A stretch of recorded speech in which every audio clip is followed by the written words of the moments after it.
Ladies and gentlemen, children of all ages, welcome to the Rockabilly Fireman Show. I am Klaus D. Cat, Rockabilly Fireman, as you know. Tonight we're going to have a great show. I'm going to bring up Mr. Rich Reed. There you go. Ladies and gentlemen, Mr. Rich Reed. How are you doing? Rockabilly Fireman, this is Rich Reed, the people's voice. How is everyone this evening? There you go. Awesome. All right. Tonight we're going to have a great show, like I said before, and we're bringing up the two gentlemen, Radley Belmont and Wade Krueger, both best known as the Stepdads. I'm going to bring them up right now. There you go, gentlemen. And hey. I'm going to step out. Mr. Reed, take on over. All right. Once again, everybody, this is Rich Reed, the people's voice. You can follow me on Instagram at RichReed7. And tonight is a very special podcast, not just for you, but for me personally. These are two good friends of mine. I have the pleasure of being the voice on their entrance music, and I have known them for a good few years.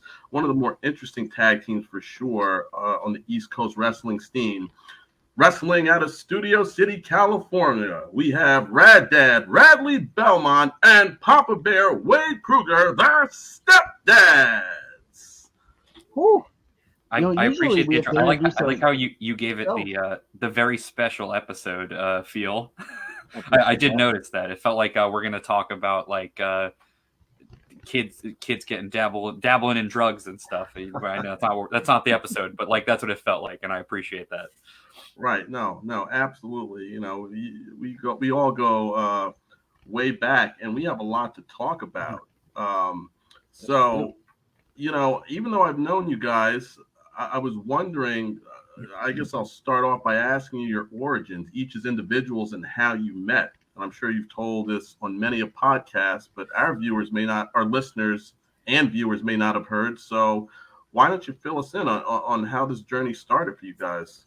Well, it was a cold winter day, right after Christmas, 1988, and wrestling origin. So we've smacked you on the butt. Yes. Day after Christmas. It was Merry Christmas, here's a baby. But we have an interesting origin in that, like a lot of people, we didn't listen to WWF, and we did try this at home. And but we did it separately. Like we both backyard wrestled in separate sides of the country. But we're brought together by a message board, if you remember what those are from back in the day, pre-social media or early social media. And we met through there, posting our backyard wrestling clips. And then I was out in Vegas, where Rad lived at the time, and we met before we even wrestled. And then we wrestled about a year later in the backyard at a super show that we held. And the rest is history. Wow. You lived in Vegas. I wanted to ask you, Radley, how cool that was, but I'll save that for later. It's not a good story. The answer is not very. Okay. What are you talking about? That was a good match. No, he said living in Vegas. How was that? Yeah, that is not a good story. A whole nother story. Okay. But we can talk about it. All right. But so you guys, you met, you wrestled together at a wrestling show. And was there just a chemistry? You guys just got along, and you just felt you had like minds for the business, and decided at the time I had some training. I trained with Vegas Championship Wrestling. Wade had very limited training with some pros, but not in a school or anything yet. So at that point, it really was the chemistry, man. It's like they say Public Enemy, Rock and Johnny Grunge constantly wrestle each other so much that they practically had to be a tag team so they wouldn't wrestle each other anymore. That's what happened with us. We wrestle each other so often, me being the little guy, him being the big guy. We had a nice David and Goliath story that we always told, that just teaming up was the only way to get away from each other in a way. Right. But yeah, I mean, clearly we're both in the dad jokes. We both watch the same stuff. We love mid to late 2000s Ring of Honor, which was a huge inspiration on our style. Obviously 80s style for me as well. So there's definitely something there that I've never had with any other wrestler as far as chemistry goes. And we're so different that we complement each other in a way that not a lot of people think about. He's the to my P.S. Hayes, he's the another Freebird. I can't remember the Freebird's name off the top of my head. Neidhart to Brett, like the same idea. Janetti to Sean, the same idea. Yeah, but yeah, it's fun. Yeah, when we plan, we both draw from very different inspirations. Like Rad is the old school Southern Memphis style, Right. and my favorite wrestling was like either like indie-rific mid 2000s like ROH, Japanese stuff, and like Chikara. Those are like the three things I draw from, and they're all so like combine all of that together and you get a very weird combo of things. I'm gonna kick myself if I don't say Terry Gordy. That's what I meant. Terry Gordy, yeah. Japanese wrestler. Bam Bam. Was it Yes. Michael Hayes, one of the Freebirds? Oh, that's rad. Absolutely. Michael P.S. Hayes. That's why I got the hair. Okay, I nice. actually grew my hair out when I went pro, specifically to look like a Ric Flair, Michael Hayes style. Oh, that's really cool. Well, you guys kind of jumped into my next question. I was going to ask about your influences, and definitely you guys are kind of polar opposites from the look to the physicality. I was definitely thinking Heart Foundation. The Rockers were somewhat cut from the same cloth. Well, yeah, and we're both the Janetti of the team, so it Hashtag two works. Janettis. Right. But that's another thing that I definitely wanted out of this tag team. I'm sure Wade's the same way, that we didn't want to be the Killer Bees or just two random guys that are the same gimmick in the same team. Like, I am my own version of the Stepdad, and he's his own version of the Stepdad. And they're so different that there are people who are big fans of him, and there are people who are big fans of me outside of the team. You remember this? At one show, a fan came up to us and said we were his favorite tag team since Owen and Bulldog, which we said, thanks, but you're out of your mind. There's been way better tag teams since then. Also, what a weird team. What a random team to choose. Yeah, what a random team. I know all the tag teams that stick out in your mind, and they're going to come up with Owen and Bulldog. I mean, to each his own. I don't judge, but I know Rad would prefer Owen and Jarrett. But all right, you're already starting on the Jeff Jarrett stuff. Come on now. Oh man, so I guess I can go back now. You mentioned Radley, you grew your hair out to sort of resemble I don't know, like a Ric Flair or Michael Hayes or something like that. I'll go with each of you individually because we have some time on this podcast. I'll start with you, Radley. Are there any other specific influence you had, and why did they influence you so much? Oh, absolutely. I mean, for me, I used to look like a weatherman, essentially. My hair was super short. But I love 80s style wrestling. I mean, the first match I ever remember seeing is Ric Flair versus Sting, Clash of Champions 1. So I'm a huge Ric Flair guy. Take the personal stuff out of it. I'm just talking about his wrestling. It's phenomenal. Sure.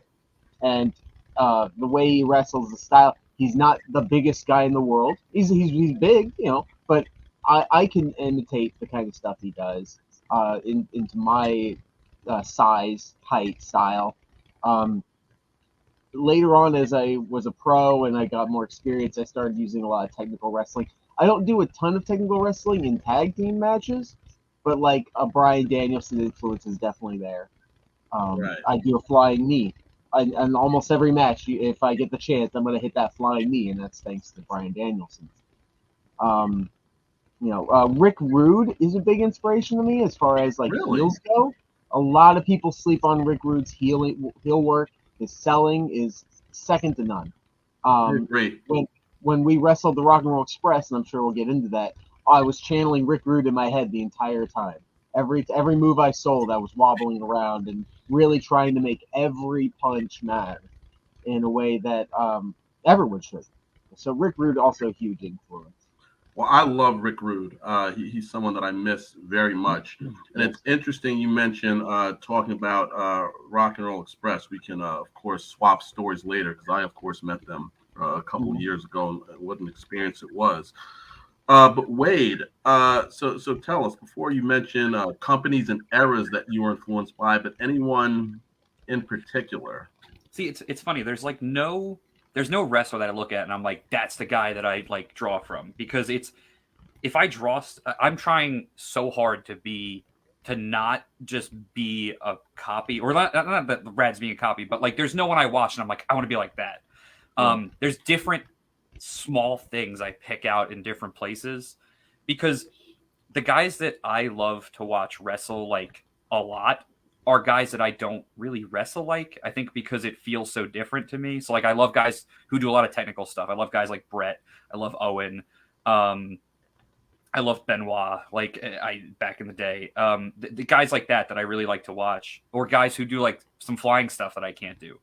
But there are like certain things that I do that I've drawn like inspiration from certain guys, and it's going to be very random. Like Bam Bam is definitely one. Bam Bam Bigelow is definitely a huge influence. Not only the Jersey connection, but like a big guy who can move. That's a big one. It's like indie guys like Eric Cannon, who used to wrestle a lot in like the mid 2000s. He still wrestles. I believe he owns First Wrestling up in Minnesota. I believe so. He's a huge influence because he was a bigger guy who could move, and I do a couple things in my moveset that are similar to, that he used to do. Guys like Brody Lee, huge influence. Like, oh yes. When I go crazy dad and I get the crazy eyes and everything, I'm channeling Brody Lee, Luke Harper 100%. Like that is what I'm visualizing in my head. Because he had such a good crazy look, and when he would just go like off the rails and start big booting people in the face and stuff. Yeah, guys like that for sure. Oh, and like in promos, I'm always channeling like 2.0 from AEW. That's like my promo inspiration. Like those guys are so funny to me. It's like I said, it's all little things from different places that create a very unique thing. Oh, and since I mentioned Japan, Kensuke Sasaki, huge influence. Loved, like he's kind of like the forgotten Japanese like Haas of that era. I know he was in WCW a little bit, so people know him from that. But like, there was something about him that I always loved, because he was just, his facial expression would never change, no matter how hard you hit him. He would just like look the same. He would walk through your moves. Like I loved that like aspect of it, and that was always something I appreciate. Like it's something I definitely channel when I'm trying to do some like big guy, little guy stuff. Yeah, that's the great thing about wrestling, because pretty much everything in wrestling's been done unless you invent a new move. So it's taking little bits and pieces from all these legendary people and a couple obscure people, and every time you do that, you create a whole new move set and you're a whole new wrestler, and that's what's really awesome about it. I'm also gonna throw Larry Sweeney out there. Larry Sweeney, yes. Also a guy I learned about a little later in life, but definitely an influence on my style today. Yeah. Oh, and like Samoa Joe too, 100%. Like I can't believe I did. Samoa Joe, huge inspiration. I loved his like so many of his mannerisms when he had his like dominant indie run were like so great. Like his just like not, because he wasn't afraid to get silly, even though he was like the champ and like a monster. But when he got serious, he would get serious, and that's kind of like the dynamic I'm going for, of like there's fun in games and then there's serious. So Joe is definitely one as well. I want to throw that out there. And I get a lot of inspiration from like TV and movies, because like we do so much comedy that like you have to have, the timing is so important to that. Yeah. And like you have to watch like improv and stand up and like TV to get that timing right, because you got to commit sometimes 2 to 3 minutes on a bit that you're doing and hope that at the end they're going to be there. Yeah. Yeah, you know, and you just touched on something. You know, you talked about TV and improv, and I was actually going to ask you this question, because obviously, you know, the Stepdads, you come out to the theme of Full House before it switches to Billy Squire in the music. So that's a non-wrestling TV show, a sitcom. So I was going to ask your non-wrestling influences besides Full House, or stand-up comedians, movie comedians. It's definitely a lot of 90s comedy for sure. Like there's just that. I mean, even our entrance would come through the curtain backwards and then turn around and do like the sitcom like pose. You know what I mean? Like that's such a distinct thing that like people know from that era. But I don't know if there's anyone in particular that I'm like trying. Like we're not like Jim Carrey or anything. Like there's just like Right. there's certain. It's more like just watching timing and like getting that aspect of it for me, I guess. Yeah, in that sense, we're trying to be when we're trying to do that, we're trying to be an amalgamation of the 90s. We're trying to remind you of the 80s and the 90s. Like you said, the idea that theoretically, when you come out to the ring, entrance name is when you turn around the curtain. Perfect for when we turn around for our TV show entrance, like that kind of stuff. The music we have, the gear we walk out to the ring with. We don't want to look like somebody, although sometimes we're like the big Lebowski characters, but otherwise, I don't think we're specific characters. We're just people that you go, man, is this a tag team from the 90s that like came back recently or something? Because Right. it's the vibe we're definitely going for. Yeah, and like Rad can tell you, I have a very like vast like pop culture knowledge. So like I will draw from like different stuff, and it could be something super obscure from a TV show or something that made me laugh, and I'll just do it like on the fly. Mm-hmm. Like one time we were in a match, and the fans started chanting "chicken" at the guys we were wrestling, and in my head I'm like, "Chicken, what can I do to like while they're talking and arguing with the crowd that can get some attention and bring it back?"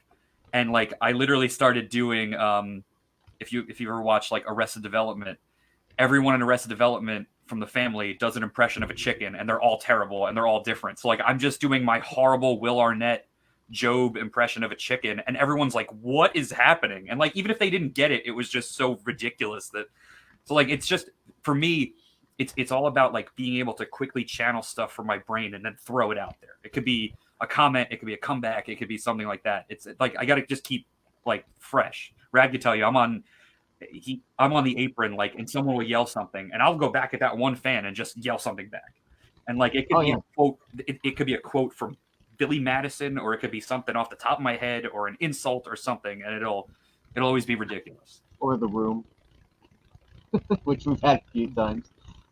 Yeah, there's been times where we went to intermission and I got my butt kicked, and we hit our big Father's Day device, our Doomsday device, and a fan will come up and be like, "Man, that thing Wade said, that was the highlight of the match." And I was like, "Oh, thanks. Right. I got my butt kicked, but I appreciate that." And that's just that's something I always try to keep in mind. Like stuff that I loved as a fan is like it's one thing to watch the show. It's when you yell something and the wrestler responds to you specifically. People remember that more than anything else that you do. They've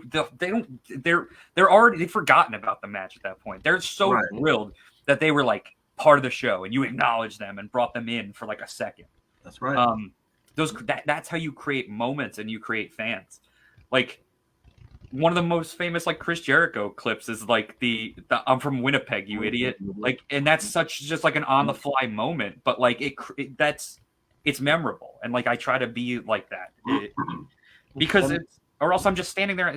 But like if you're just standing in the apron, you're not bringing anything. You're not adding anything to the show. Yeah, much like stand-up comedy and maybe improv. Other than that, when a musician plays for you, unless you're like taking suggestions, they're playing at you, sure, but there's nothing different from any other night. You know, anything with a movie, whatever's on the screen is what's gonna happen. You're just there. But with live pro wrestling, you are really a part of the show. What you do in the audience, what little incremental change that is, it affects the match in some wild way. That's like actually I watch a lot of on TikTok. A lot of my like suggested stuff is comedians doing crowd work, because that crowd work is so important, and that could be some of the funniest stuff, and it's unplanned. It could be like you see somebody wearing something ridiculous and you ask them about it, like, and then it creates a moment and then creates like a really genuine like laugh in the moment. And that's like a wrestler needs to know how to do that. That is such an important, like you cannot just just the way you can't freeze in the middle of a match when you forget what you're doing. You can't if somebody says something, you got to be able. If you freeze, you look. They just beat you. Like, Right. and that you lose credibility, even though it's something stupid.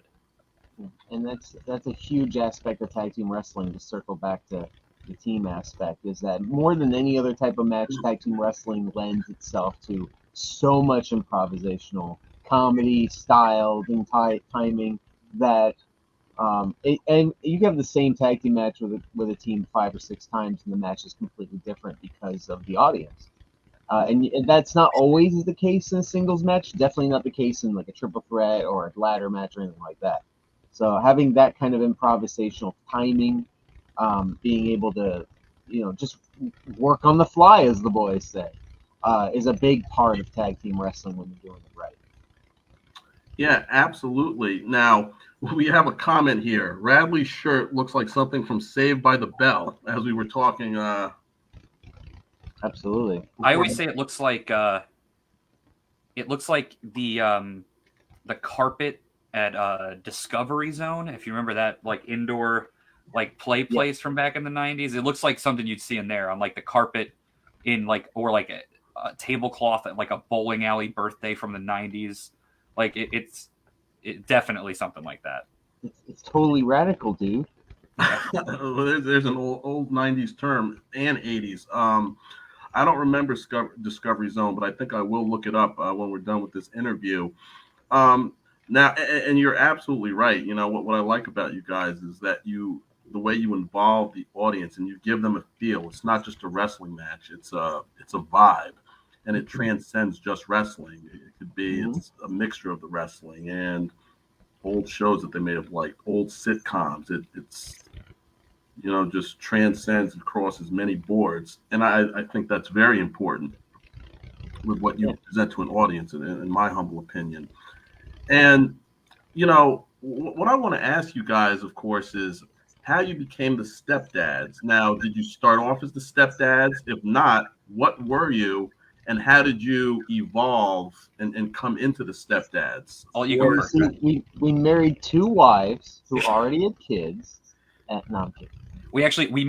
We both separately married one woman consecutively. What a conundrum. Yeah. But no, Rad has more of a. I've pretty much almost always been the stepdad. Yes, it is like Chuck E. Cheese. But like a 90s version with like it's more of like the giant ball pit, like indoor jungle gym, rather than like the arcade games. I love Chuck E. Cheese. That's my old. Oh, I used to make my parents take me there every week. But anyway, if Chuck E. Cheese was Nintendo, then Discovery Zone was like Sega trying really hard, And it was better for a while. Good analogy. Yeah. That's a very good analogy. But you'll never beat Nintendo. No. Well, it does what Nintendo don't. All right, anyway. But yeah, Rad, you want to go first since you have more of a history, previous Stepdads Yes. than I do. So I have an extra year on Wade technically as a pro, even though we both did backyard wrestling. We wrestled a lot of pros. We wrestled people who literally flew across the world from Europe to wrestle us. Technically, we became pros in 2016. I early on wrestled as the Sin City Saint, Radley Belmont, literally because I was from Las Vegas. I was a Las Vegas gambler. I had an extra title reign in SWO from that Susquehanna Wrestling Organization, but that didn't last very long. I'm not a drinker. I don't really. It just didn't fit me in a way. I left Vegas to get away from that stuff. So constantly coming to the ring with a shot or whatever and trying to wrestle, not my favorite thing in the world. But luckily, we had a great photographer there named Wade Krueger. By the way, fun fact: we named each other in different periods of our life. Yeah, so, like the name Wade Krueger was given to me by Rad, and Radley Belmont I gave to Rad. So there you go. Right. And my nickname was already Rad, so there you go. Okay. But so we ended up always going to these shows together. Him for photography, me to wrestle. After a few months of that, he started wrestling as the Kodiak Bear. Yeah, well, not the Kodiak Bear, because the Kodiak Bear is a wrestler already. But I was Wade Kodiak Krueger, because my gimmick was like an Alaskan kind of like fur trapper, wild man, like just kind of like the stoic, big, scary guy, and like it fit my look, but it didn't fit my personality because my personality is talking and being improvisational. So being this like silent, scary guy, it's like I was trying to do the Brody Lee thing of like the look, but it took away too much of what I think makes me entertaining. And we both didn't really enjoy what we were doing. So we kind of said, hey, why don't we try this tag team thing? And the Stepdad name was a thing I already had. The Stepdad started as the name of my fantasy football team. And we were called, my fantasy football team was, the name I gave my team was the Stepdads because we beat you and you hate us. Because I won every year for like 3 years in a row. And I did it in the yard for a bit with a different person, but we were kind of just heels. It was just like a cocky heel name. And me and Rad were like, why don't we take the Stepdad thing and just like take it to an 11? Like over the top gimmick the hell out of it. We figured, we looked like at the time, you looked at us, we were like, we're going to get squashed every time we go out there. We're just going to be silly comedy fodder. So what can we do in a gimmick that you will know what it is by the time we get to the ring from our entrance and then inevitably get murdered in 2 minutes? And we settled on the Stepdads because we're like, we can get that over just from an entrance. And it's very much our personalities anyway. Like people said that, they said that to us as jokes all the time. Oh, you guys might as well be dads. So why not run with it? It's already who we are. You more than me, the non-drinking, like milk drinker. Oh, but your puns are next level, let me tell you. But yeah, so we thought that was going to be our normal thing. We would just be squashed in a minute, you know, so it was the best thing to do for our entrance. We do the turnaround. I came out in a bathrobe. We had the Billy Squier music, the Full House theme, all that stuff. Right. And then surprisingly, we didn't get squashed. We didn't win a lot either, but we had like some competitive matches. And I remember we teased the Father's Day device. I would go to the top rope and yell, Father's Day device! And then we'd get countered. And no one knew what the Father's Day device actually was for like 6 months. Wow. And then we finally hit the Father's Day device. And like 2 months after that, we won our first tag team title. So it was a very successful first year doing that. Yeah. Within your first year, when you thought you would just be cannon fodder and just get squashed.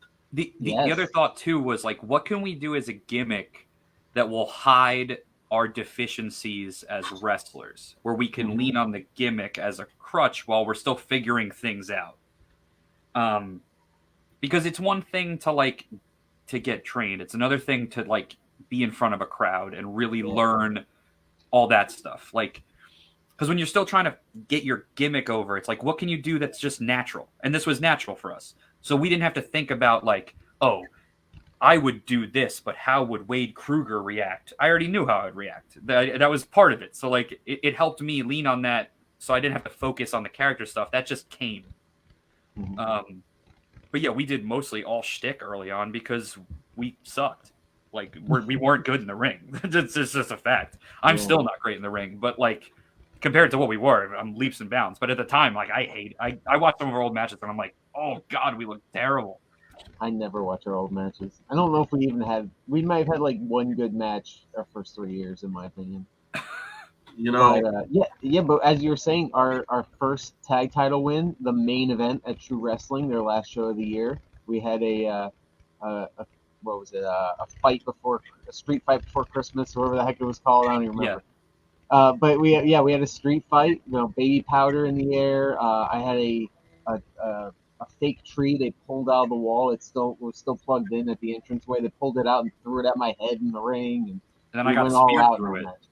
Yeah, 2 Father's Day devices. We win the tag team titles. Spanked a man with a chair. Yeah, it was wild. It was a lot of fun. We had people from Virginia driving to Pennsylvania to see this show. Not like family. Like these are just fans that saw us online. Wow. Yeah, they follow us to this day. As stupid as the gimmick is, it really resonated with people really quick, which was shocking to me. Yeah. But we were told literally the first day we did the Stepdads, we were told by what was it, Jake Logan, that we had like one of the most unique gimmicks he'd seen in years. So if we did it right, we would get somewhere with it, and we really did. You know, people really like it. And we took it moderately far. We Yeah. were at the bottom, and here we are at the middle. And here we are, kind of near the bottom. Yeah, well, I think I said in the beginning of the podcast, one of the more interesting tag teams in the New Jersey wrestling scene. I think I said that. If not, I intended to. But there's definitely not another gimmick out there like the Stepdads. Well, there is one. Oh wow! There is Dan the Dad, but I want to do a trios with Dan the Dad sometime. Yes. Okay, well, that's just one person, no other team though. That's true. That would be awesome. Although we did trios. Yeah, we did recently have a battle to prove who was the vest of the vest against the Even Stevens of Create Pro, WrestlePro fame, ROH a little bit. I want to say they were WrestlePro tag champions, or they just were. Yeah, but yeah, they're probably the closest thing to us, and they are still quite different. And they're good dudes. We like them. Yeah, absolutely. Check them out. They're in Ring of Honor now too. They're doing some Ring of Honor stuff, so look them up. But just remember, a month ago, we beat them. And then they went on to do bigger and better things. Yep. Start at the bottom. Now we at the middle. Yeah. That's, I was gonna say that famous Drake quote. Started at the bottom. Now we still at the bottom. That's. No, you're kind of changing the song lyrics around, but that's fine. No, that's how they go. I'm pretty sure. Yeah, I'm pretty sure I read that. Something like that, right? So tell me, and I want to get more into the companies you worked for, what you've done lately. But so now you've told me that the Stepdads was pretty much the gimmick or the thing from the very beginning. Now I know now you come out in the robes, you come out to Full House, you take your opponents over your knee and you spank them with the newspaper and you do all that stuff. Was that in your repertoire in the beginning of the Stepdads, or did it evolve? Are there different phases of the Stepdads? Because I know it's always been the Stepdads. The spanks are day one. That is like day one stuff. There is stuff that has changed over time. Rad used to do a lot of moves where he hit people with his ass. That was like an early on thing. Like he would. I feel like that doesn't really happen anymore. No, I'm not. I'm kind of skinny now. I lost 43 pounds, so it doesn't work effectively. But I used to use it similar to like a punch. I just take the guy and ram him with my hip attack. There's definitely stuff I don't do as much, but like I can't think of what off the top of my head. I have to go back and watch, and I don't like watching those old matches. So that stuff is just. We've done a lot of double. See, that's the thing about us. We since we travel like hours and hours to get to these shows over the years, all we do is come up with. It always starts with like a joke, of like. Like as a random example, it would be like, oh, it would be funny if somebody was just sitting on your knee and you're telling them a bedtime story, and in the middle of the story, I just ran by and larried them in the face, like that kind of thing, and it becomes a joke. To which we go, well, what if we did try to do like an atomic drop, and then it becomes an actual thing we do. Maybe we do it like 2 or 3 times, forget about it for 2 or 3 years, and then find a way to fix it and make it better. Mm-hmm. Yeah, so like back in the day, we did a lot of like parody stuff. Like, Rad would do the worm into a spank, like so the guy's face down instead of face up, and do the worm and then do the big open hand spank. Yeah. We had the you can't see spank for a little bit. It's all sorts of stuff. I just recently brought back a move I hadn't done in years, which was like this rock bottom variation. There's always stuff that like it comes in and out, and even stuff that we never really fully give up on anything. It's like we'll bring it back and tweak it and figure out how to make it different or better, or we think better. But we never wrestle like the same match over and over. So like sometimes we'll not do something for a year and then bring it back, and then it'll be in a few matches and then it'll go away, and then that keeps it kind of fresh. Yes. We have like 3 or 4 different moves we could finish a match with, or we have double teams we don't do or don't like I have a couple moves I do once in a while. It's kind of fun to do it that way. Like then no one's like, oh, I've seen everything they can do. Yeah, even last year, we wrestled Buff Inc., which is a father-son tag team that is not Buff, by the way, but they think they are. And I believe we wrestled them 5 times in 4 different companies in like 7 weeks or 8 weeks or something. It was like that close to where we tried to tie them together at least to have some sort of storyline, even though they're all different companies. Every single one of those matches was completely different. And we try to trump it with the next match and the next match. And I think the last one we had was probably the best, maybe the one right before it.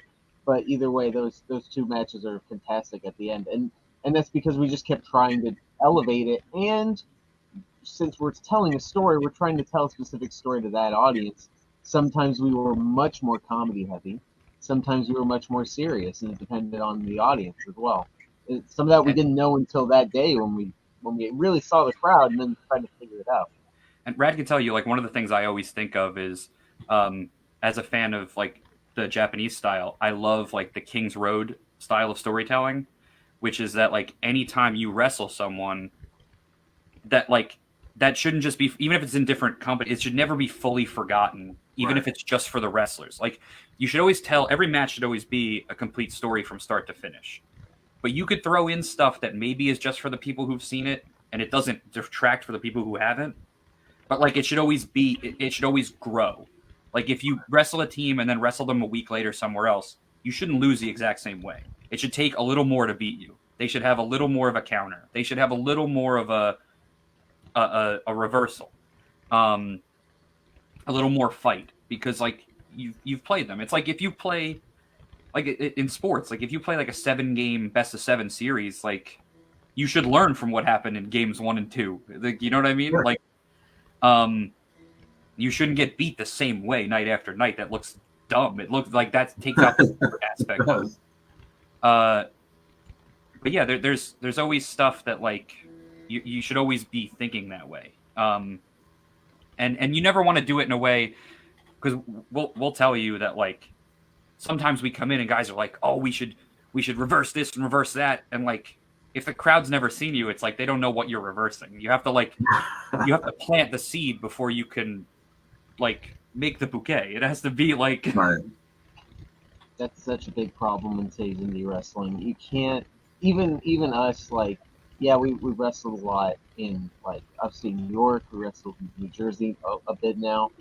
I still never assume anybody knows anything about us. We assume when we go out that people are just gonna have no idea who we are and boo us anyway.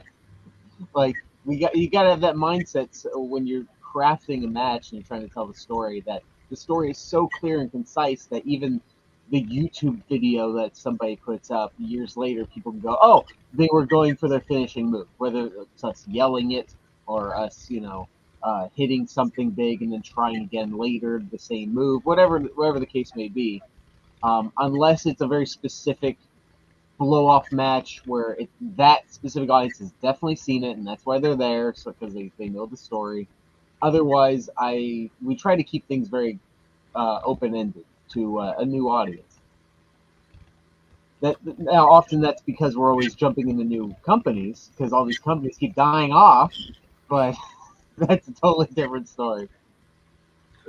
Absolutely. And yes, we have a comment. For those who join the show, you're welcome to ask our guests questions if you have any. Yes, please feel free to ask the Stepdads any questions that you want to ask them. They have a very, very fascinating story. So, it sounds like you guys have come sort of from around the country. About how many states? I don't know if you know off the top of your head have you worked. So as a team, I want to say it's like 6, maybe 7. Individually, I've wrestled in Indiana, Chicago, Utah, Nevada, a couple other extra places as a singles guy. Yeah, as a team, it's definitely 6. 6. So there you go. Yeah, pretty much the Northeast and New England is what I like to say. Yeah, New York, New Jersey, Pennsylvania, Massachusetts, Connecticut, Rhode Island. I know it's 31 companies we've worked for in 7 years. We've had Wow. together, we've had 6 championship title reigns, it equaling almost 2,000 days. The one behind me right now is this Saturday. We're defending. It's our 602nd day as tag team champions. We literally won the titles the opening day of the first show. So we're the longest reigning champions in the company's history already. Forever Of course, champs. it's right. And of course, you understand LTW, Lock Target Wrestling. We are their Sure. the only 2-time tag team champions in LTW history. We've had those since November. So we're still going strong with those. Yeah, I love it. Yeah, you guys are already answering some of my questions. And actually, one of the things that I was going to talk about that you mentioned, defending your titles, I was going to mention, you're going to be wrestling at Tough and Talented Wrestling in Torrington, Connecticut. That's right. On April 22nd. You said you'll be defending the tag team championship. I don't think I've announced in Connecticut as of yet. So tell us about that promotion, how long you've been there, what your experience is there. And I also want to talk to you about other promotions that you currently work for. We've been in 2TW since day one. We are originals there.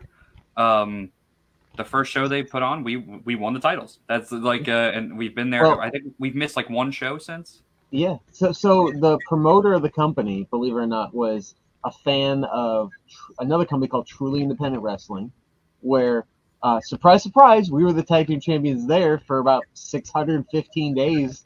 We're the longest reigning champions of any division there too. So this guy was already a fan of us as he was growing up. We even had, I think we have a photo with him from 2018 or 19 too. But he asked us to be on board. We were one of the first people he asked. Luckily, we already looked dominating as all heck, so when we got there, it was no surprise that we got put in a really cool 4-way. We got this opportunity to tell a great story with Buff Inc., the father and son tag team. No, And, most importantly, we beat up Jay the Key Evans. That's right. The only time we ever wrestled him. And Zach Ruby, we beat the heck out of him. I know them both to win these titles. So if you next time you see Jay the Key, you let him know his tag work. His tag wrestling needs work. But so we won the championships that night. Since then, we defended them against Buff Inc. We defended them against Even Stevens. We defended them against a team that was formed that night, the Canadian Rock Stars. Wade could tell you more about that. Oh yeah. With his history. But so we've been the champions for about a year, hat and a half, and we're just gonna keep rocking and rolling, man. We're a tag team that will go until the wheels fall off. So we will be at Tough and Talented Wrestling as long as they'll have us. And this is the first year where they are going bi-monthly, every other month. So if you live in the Torrington, Connecticut area, please come out because they have some phenomenal wrestling. A great mix of people from Test of Strength and many other Connecticut promotions, but he wants it to be unique to itself. Right now, that's the only promotion we are regulars at in Connecticut. So, for example, that he likes to have that kind of Northeast flavor, but with a lot of Connecticut stars that people really like. So that's what we got going on now. Yeah, that's awesome. And I guess to talk about a couple of other companies that I either currently or have worked for. These are two companies that I consider as family companies for myself personally. Certainly LTW. That's a wrestling company that that's like a family to me. And I was thrilled to see you guys come there, be the tag team champions there. What's your experience there at LTW, Lock Target Wrestling? So with LTW, Wade was the first one to look into it because he was at a show just watching from the back. That was the one that they had like the 200 plus people at with Jack Briscoe and Gerald Briscoe. What was his name? Gerald Briscoe. Gerald Briscoe, thank you. Gerald Briscoe, and so they had Mike Goldstein in the main event, like all that crazy. Yeah, I went just to check out the show because it was 10 minutes from my house, and I knew a lot of the guys there, so I figured I'd go check it out. Yeah. That was the first time I met Ace Marksman. who is the promoter there, and kind of talked about him and was like, "Hey, let us know if you're interested. We'd be down to come do a show." Because it was so close, it felt like, why not? And I never get to wrestle close to home. It doesn't ever seem to happen. So figured we'd give it a shot. And we've been there ever since. I've known Ace since 2016. He and I did have a backyard wrestling match a couple of years back. So since then we've been staying connected. But we knew a lot of people in LTW already. And then now we know a lot more. Anyone from Clark Williams, the Throne, like Tyrant. First time we got to meet Grey Wolf and War Wolf Creed, like that was really cool. Mike Goldstein, we already knew, but like we've connected with them on a much closer level now that we've seen them at LTW, and now with GTS and Gen Pro and all these other ones that have used LTW talent over time. It's become a whole new circuit of wrestlers from a couple of years ago. This is a very collected group that is getting all over the place, and they're traveling in a way that started with LTW. Yeah, absolutely. I'm going to move on to another company in a moment, but yes, it's posted up here. Be sure to follow the Stepdads, very dynamic tag team, and you want to follow up on all their actions. So here are their different feeds: Twitter at Stepdads Wrestle, Instagram at Stepdads Wrestling, TikTok also at Stepdads Wrestling, and then Twitch, twitch.tv/Stepdads Wrestling. Okay. What's that? You might see a pattern there. Last Stepdads Wrestling. Yeah. Facebook as well. And Patreon, all of it. It's all of it. All that stuff. I still have to catch up. I have to follow suit.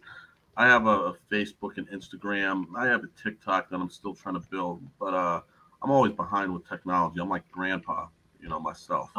Wow.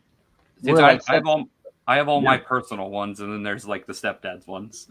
But our Stepdads Facebook has been blowing up lately. We just hit 5,000 fans last week. Wow. So things are blowing up, and we were at about 1,500 last November. So things are blowing up very quickly. Well, I'm going to come back to that in just a few moments. So let's talk about another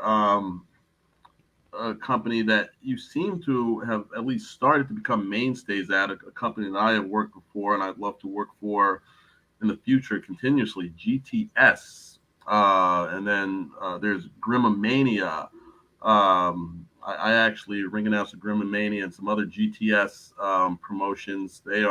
That company is off the chain. It is wild.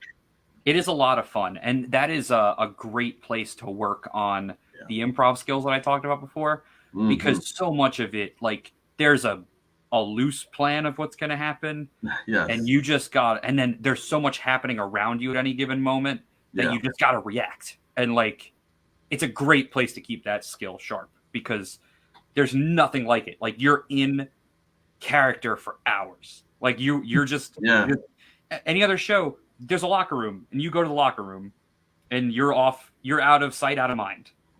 At GTS, you are there, and you are in character, and it's a fun, weird, a little bit like mentally exhausting, but like a lot of fun.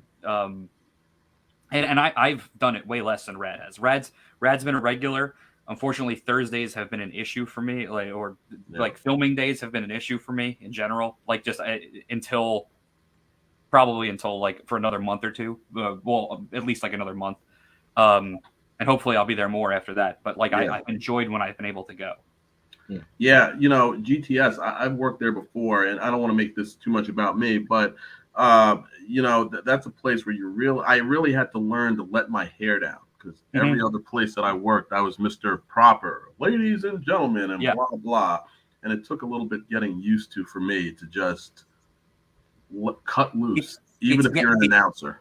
It's a weird thing to just like let yourself look silly. Yeah. Not that that's that hard for us, but like it's not easy at the same time. Like for me, it's like I like to.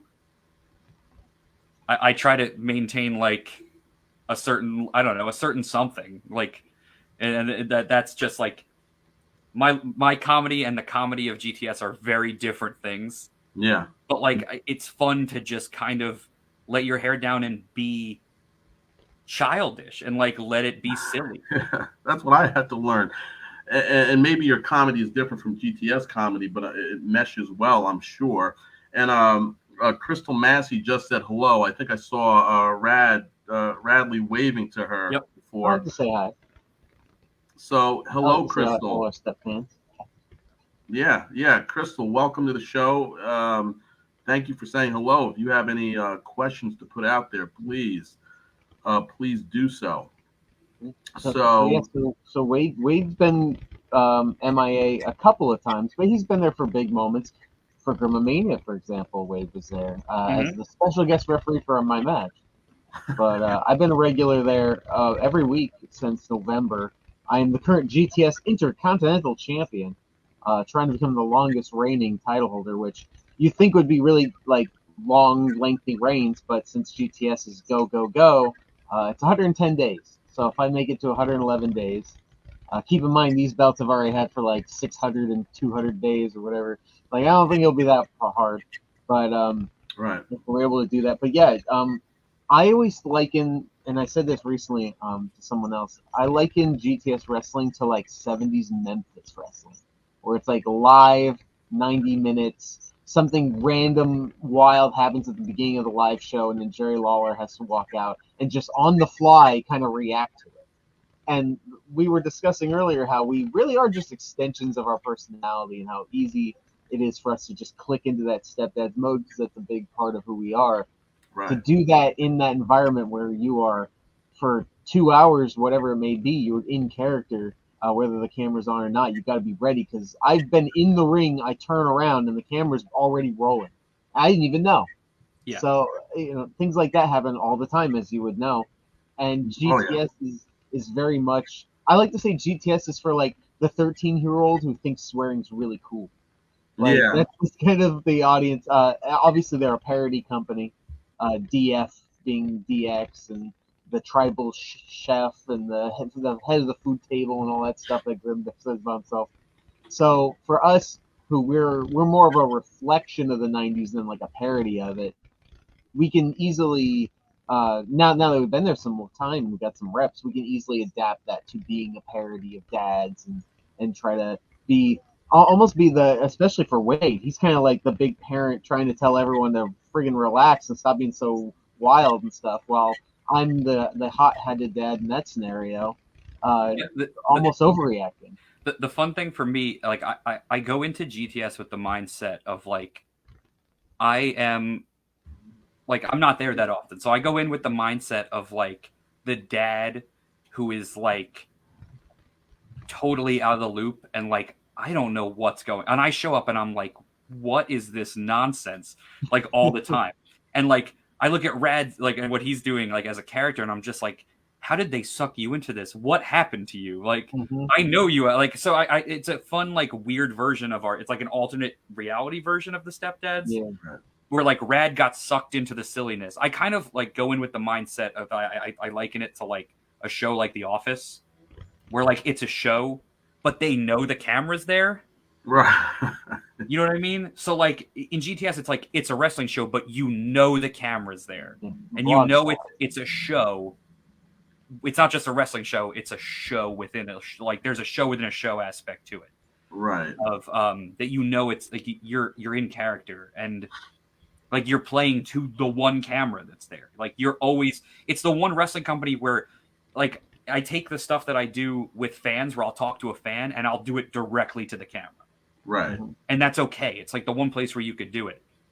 And if I would say to any wrestler, like if you need work on your character stuff, GTS is like go there because you have to be like you will be in the mode of like not thinking, and it's just like whatever you do is how your character would react because you have to be that quick or else you're not going to get a word in and you're just going to get lost in the shuffle. Yeah.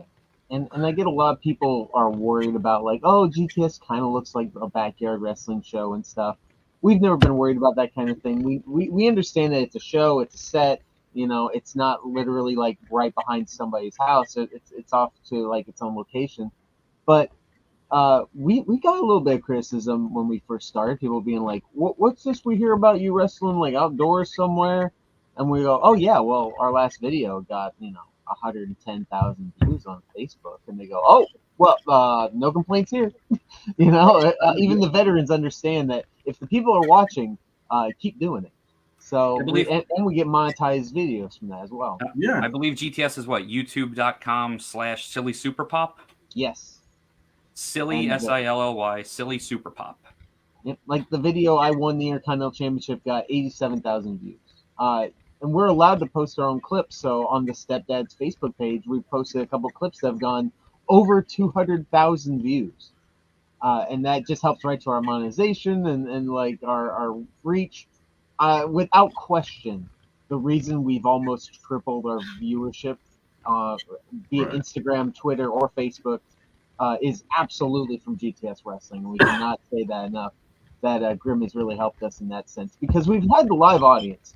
Everywhere we go, we're able to capture the live audience. But that's 200 people, 200 paying fans, of course. right. But to have that outreach online is something we've tried to have for over 6-7 years, and only now have we actually captured it. So, and that's absolutely 100% because GTS. Yep, and hopefully I'll be there more often soon, and we could do some Stepdad stuff there. And we have some ideas on some stuff we can do that we'll see if it happens.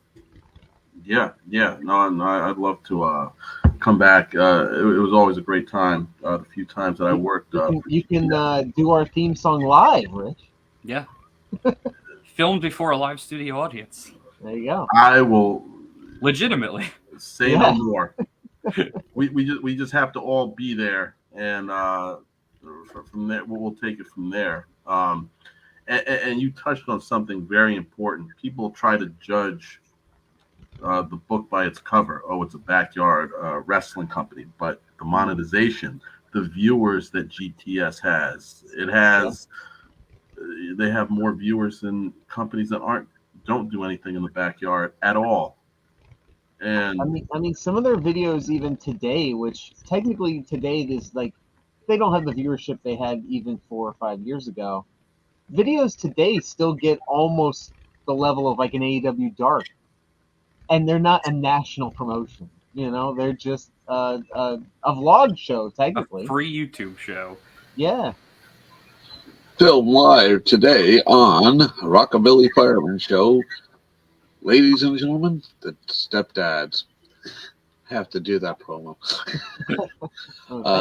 Just a heads up, we have 5 minutes.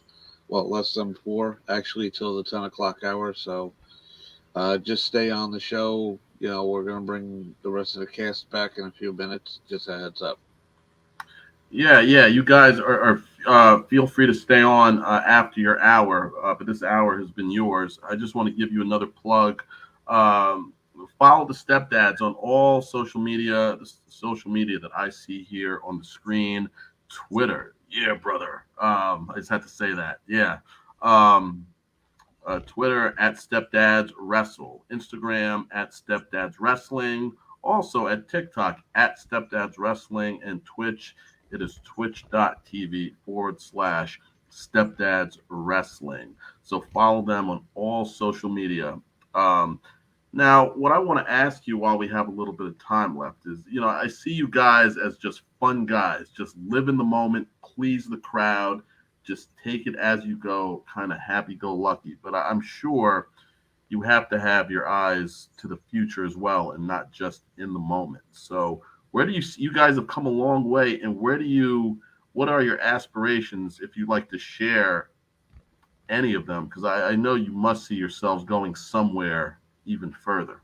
Honestly, my biggest want is just to get back to like wrestling almost every weekend. It's been a while since we found that rhythm where we were like out and about every weekend, and it's I miss that part of it. But other than that, like as long as I'm having fun, I really don't care where we end up. It's to me, it's not about the destination; it's about the journey, and I'm enjoying the journey, and I just want to keep enjoying it. And the second it feels like work or not fun, I'll be gone. Like that's really all there is to it. Right. You hit something on the head that we said this many times before. We don't take ourselves seriously at all, but we do take our wrestling super serious. Right. And people don't really realize that until we work with them. And then they go, oh, wow, these guys really know what they're doing, or they, at least can have a good match.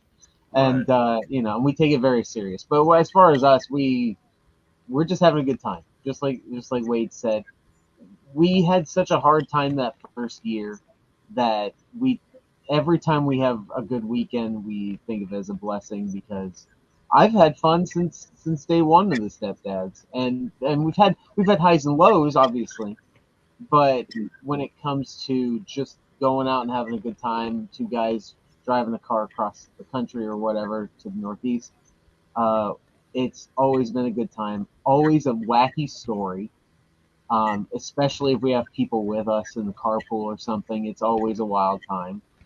Those 4 a.m. like IHOP whatever dinners and stuff like that are always fun. And we get to wrestle great tag teams like the Rock and Roll Express, the Ugly Ducklings. I could go on a million. I'm not going to do one of those lists of people who wrestled, but and going to 31 different promotions, there's 31 different ways to do wrestling that we've seen come and go. And unfortunately, a lot of those companies have gone now, but we're always looking for new promotions. Actually, we might be at 32 now because we just debuted for the UWC in New Jersey. Yes. And we're definitely coming back there. I spoke with Joe Rules this morning. So we will be coming back, and we'll be doing a lot more stuff there. I hope so. There's tons of opportunity. Next year's WrestleMania. We're definitely going to be doing a couple of shows with that. The last time they were in the New York, New Jersey area, we wrestled like 2, maybe 3 times that week. Wrestled on a Wednesday in Knights of Columbus in Ridgefield Park. That was weird, but a lot of fun, and we got to hang out with Melina in a bar. So you never know who you're going to run into at these things. Yeah. And those opportunities, and just the people we met got us more opportunities to do other stuff. We got to open the Wrestling with Regret because we met some people during WrestleMania weekend. Nice. All sorts of stuff. We love that kind of stuff, and that's really why we do it. Would it be awesome to be an MLW? Absolutely. I still want to do an AEW dark match for sure. But I'm not going to be one of those guys that says if I didn't sign a contract, I didn't really make it. I failed as a wrestler. I don't think that way. I think that every time we wrestle, we get to be a pro wrestler. Yeah, my main goal just in wrestling is if we can leave wrestling a little bit better than when we found it, then I feel like I've accomplished something. If we've made any sort of impact and left it a little bit of a better community or place, then I feel like we've accomplished a goal. Well, I can tell you, as a friend and a fan, you've definitely done that so far, and keep going. And I hope that day doesn't come soon where you feel like it's just a job or a chore. I hope you guys just keep going, and I hope it adds up. Just each show, little by little, piece by piece, just adds up to something much bigger. I really do hope that. Thank you. Awesome. Thanks, guys. We've bogarted enough time. No, that's fine. You're actually great.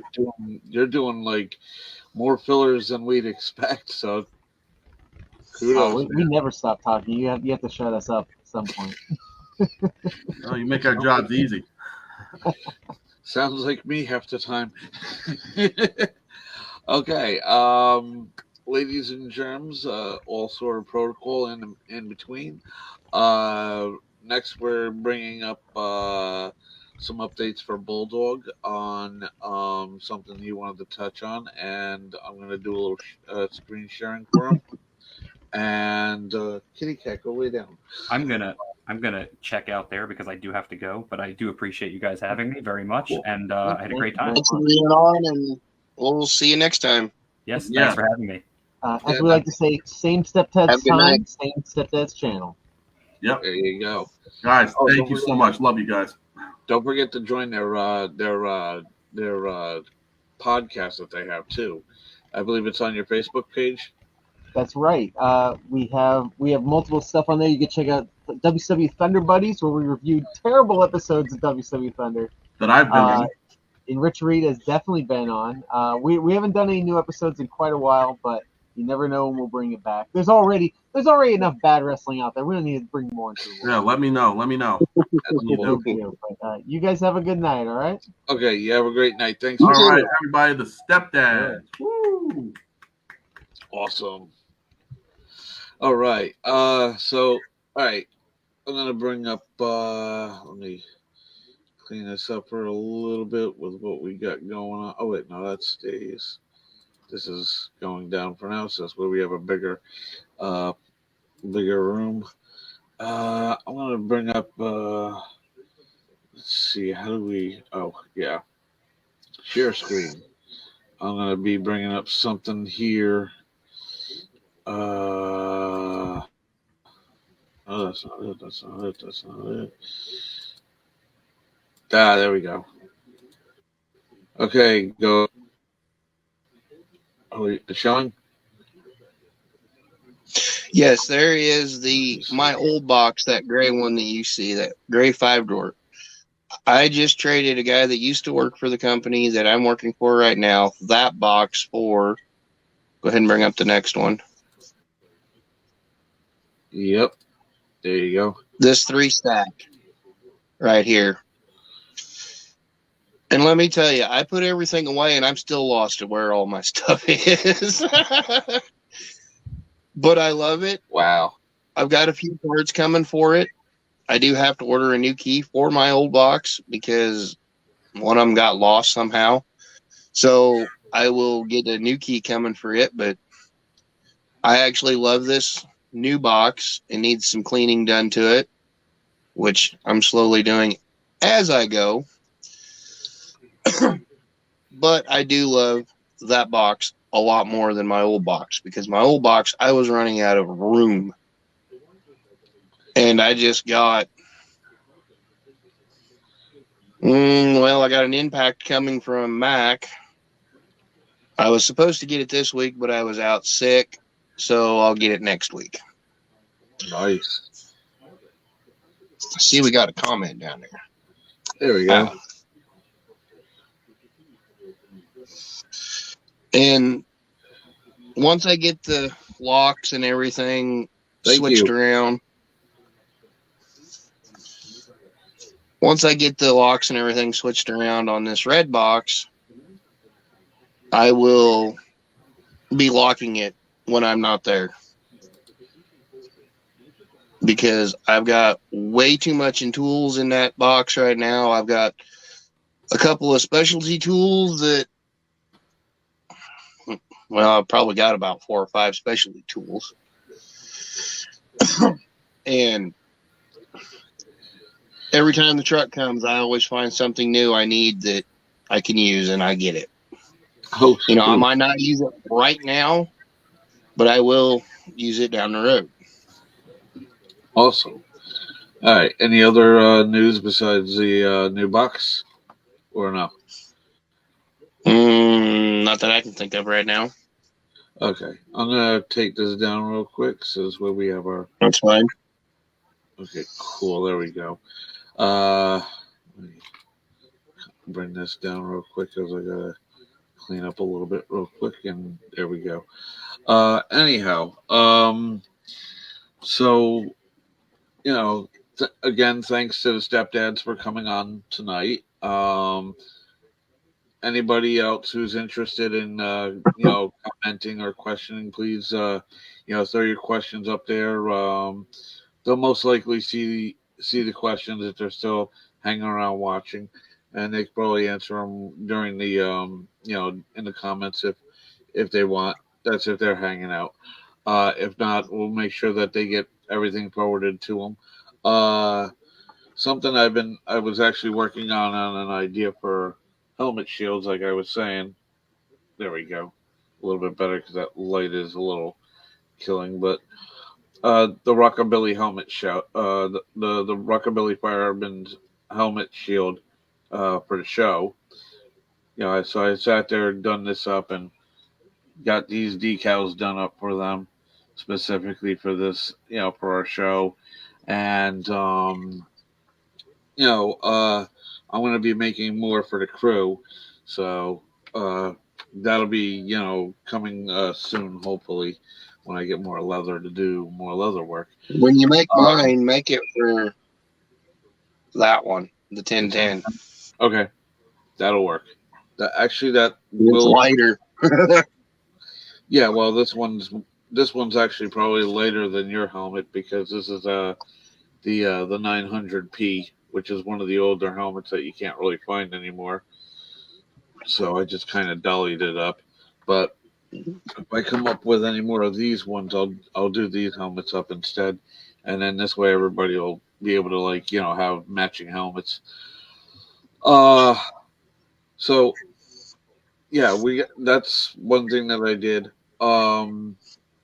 Anything on your end, Mr. Rich Reed? Okay, let's get into it. For the near future, I have, and this is an event that we plugged throughout the weeks, Mega Slam, SWF, this weekend, 2 days, Friday, April 21st in the Mecca Ridgefield Park, and then on April 22nd, it'll be at the Homedale Motor Inn outside in Homedale, New Jersey. So you are definitely not going to want to miss that. And then, of course, I have the multiple shows that I do for ISPW, one of the biggest shows in New Jersey. I'll go over that list right now. Hold on, I just screenshotted all of the events, and I had it up. Bear with me for 1 second. Does that work? Rich. Yeah, was that? Yeah. Oh. Does that work? Well, that's for the Mega Slam. That works. Yeah. Okay. Yeah, April 21st, Knights of Columbus in Ridgefield Park, and then April 22nd. That's Mega Slam. It's the biggest show, one of the biggest shows. It's over 2 different nights. I think this is the first time that they're doing that. And then for ISPW, certainly April 28th in Avenel, New Jersey. But also the one you really want to look out for, if you can go back one, I wanted to see that one too as well. That's what I just screenshotted before. But for ISPW on May 6th, is going to be WrestleCon, 80s Wrestling Con, and we're going to have many legends there, including Bret the Hitman Hart. So anyone who's a wrestling fan is going to want to make it there for ISPW. This is May 6th in Morristown, New Jersey at the Menin Sports Arena. And then if you can bring back that other list of ISPW, that one. Yep. I'm going to have to pull up my glasses a little bit for this one. Can you make that a little bit larger? April 14th, which just passed, is the St. Joseph's Church Parish. That was an awesome show. And then the First Presbyterian Church Hall on the 28th. Can you make that a little bit larger? Is it possible? I don't think I can. Oh, wait, maybe. Yeah, there we go. Yeah. So April 28th, it'll be in Avenel, New Jersey at the First Presbyterian Church Hall. May 6th, well, I just went over Wrestling Con in Morristown, New Jersey. May 11th in Union High School. May 12th in Wayne, New Jersey at the Wayne Pal. May 18th, Barnegat High School. May 19th, Montclair High School. So that's going to be 2 consecutive days for ISPW. And then Woodland Park, New Jersey on May 27th. So that's a very busy company. And I'll be at most of those. So, yeah, follow ISPW on all social media. And also, just to plug myself, follow Rich Reed. My Instagram is at RichReed7. I'm doing a lot of shows for different companies over the coming months. So follow me there. Yeah, for those that are interested, this one right here is the Garden State Comic Fest. Uh, Only June 23rd or 24th is the ISP wrestling company that's going to be there, and they're going to have Mouth of the South Jimmy Hart. So make sure you come on out there. Same location as the 80s rock, as the 80s wrestling show. And all that information is there on this flyer. But that's also a comic convention as well. So, if you want to go dressed up as your favorite comic book hero or come as your favorite wrestler, as a cosplay, you're more welcome to do that and meet some celebrity wrestlers. All right. Let me. Yeah. Let me get out of this. Okay. Sorry about that. So, anything else? For me, for right now, also, of course, there is celebrity boxing. I'm going to be doing early this Saturday, April 22nd, in Newark, New Jersey. I'm going to be holding the final press conference for legendary boxer Roy Jones Jr. He takes on bodybuilder NDO champ in the first ever fight in the metaverse. So this will be aired in June, but we're going to have our final press conference in Newark. So I'm very excited to be part of that. And then, of course, celebrity boxing has just well, first of all, they're doing Atlantic City on June 17th, so you're not going to want to miss that. And also, they have on November 18th, they're actually going to be doing a show in Charlotte, North Carolina. This just in. So follow Celebrity Boxing, officialcelebrityboxing.com. They have all kinds of celebrities, YouTube influencers, even pro wrestlers fighting there. So you're not going to want to miss that. Awesome. Usually we have Big B. I don't know where he's at tonight, but I think he's taking the night off. Later on in the upcoming shows, we may have a young lady join up with us on the show as a co-host as well. Okay. Spoke with a young lady who does her own show on YouTube. Just got to make sure it doesn't, clash with the nights that she does, her show and our show. So, which luckily we're only one night, and I think she does it on another night, but I'm not exactly sure. Okay. But I gave her an invite to come on if she wants to jump on the show tonight, and I'll put her right on in. Her name is Ms. Okay, she was here. Hold on one second. Ms. Courtney McCarran. She'll be wait, are you looking to get over somebody from Bridge? I'll read that in a little bit later. So yeah, like I was saying, she'll be coming on sometime in the near future. Not sure which show she'll be jumping on, but she'll be one of our members for the show. So yeah, I figured why not have a lady's perspective on the shows and whatnot, and jump into what we have going on here, and instead of just making it as a guy's show, make it an everybody show. Right. So why not? So yeah, on the upcoming shows we're gonna have next week. I forgot. I got the list on my other thing here. I gotta look at my personal list. What's today? The 19th. And the next person would be Mr. George Serrano, the Hotshot Serrano Man on Instagram. Another wrestler that we're going to be having on next week, which I believe is April 26th. And then I believe the next show after that will be trying to think. No, that's at the end of next month. Okay, I'm looking too far into the next month. I don't know why, but yeah. So I believe the next person we're having on after Mr. Serrano would be Tiffany Avatar, and that's in 2 weeks, I believe.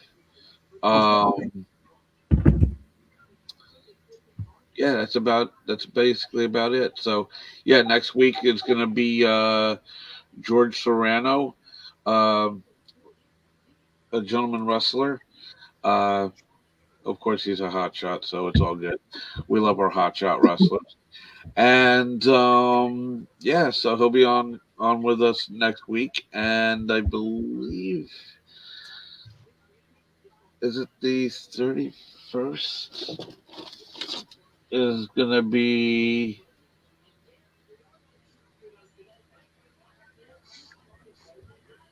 No, I don't have anybody listed on here neither for the 31st, but we'll get somebody for the 31st. Um, I'll leave that to Mr. Reed here to find somebody for the 31st. For some reason, I thought we had someone for the 31st. I guess not. Okay, I'll get on it. All right, no worries. We'll figure it out because I may have had them and just not realize where the hell I put them on the lists because I got like different lists. And I'm like, shit, which one's which? Oh, you know what? Don't I feel like a butt? No, that's not it. No, so yeah, no, so that's basically yeah, that's about it. Yeah, on that list. So we'll figure out something for the 31st. We'll figure out who'll be on the 31st. So yeah, next week come on by and meet some more wrestlers, and we're gonna try and get a couple other wrestlers on. Like I said, May 3rd is gonna be Tiffany Avatar. She's definitely in the show. And yeah, we're gonna have a very good March of May. We're gonna have May shows. We're gonna have a June shows and so forth. So we do have to fill up some dates in May as well, the 17th and the 24th. So we'll figure that out with either bands. Huh? Did you ever get a hold of the guy with the big hooker? No, I could not get a hold of him. I know him personally. Okay. And if I get a chance to get out there, I will go talk to him. Okay. And mind you, the big hooker is a truck that he has that is a unique. Do you like me to describe it? Yes, please. Okay, I know a lot of you have seen these rat rods. This is his version of a rat rod truck.